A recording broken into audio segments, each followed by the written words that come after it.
Se vede în ochii ei, ochii ei, ochii ei, că iubește. Se vede în ochii lui, ochii lui, ochii lui, că doar pe ea o dorește.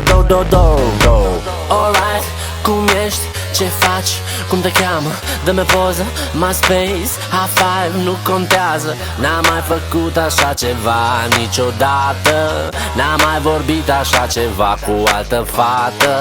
Îmi place să zâmbesc, îmi place să pun smiley, îmi place cum îmi scrii, îmi place că ești funny. Vorbesc în fiecare zi, sunt împreună, dar nu se țin de mână. Se vede în ochii ei, ochii ei, ochii ei, că-l iubește. Se vede în ochii lui, ochii lui, ochii lui, că doar pe ea o dorește. Alright, cum ești? Ce faci? Cum te cheamă? Dă-mi poză, MySpace, high five, nu contează. N-am mai făcut așa ceva niciodată.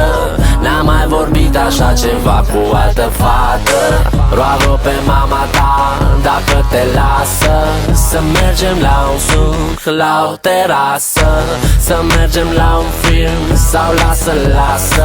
Mai bine să-l vedem la mine acasă. La mine e mult mai fain că am DVD și plasmă, am DVD și plasmă, am DVD și plasmă. La mine fără fițe, putem mânca semințe. Am DVD și plasmă, am DVD și plasmă.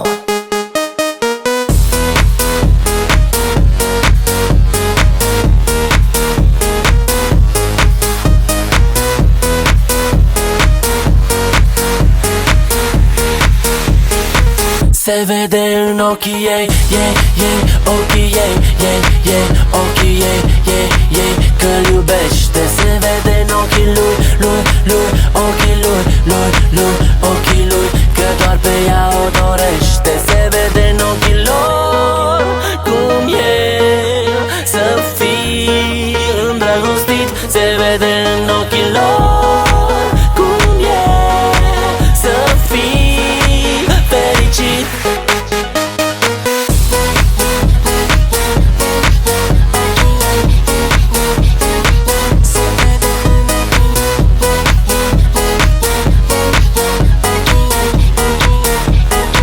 Se vede în ochii ei, ochii ei, ochii ei,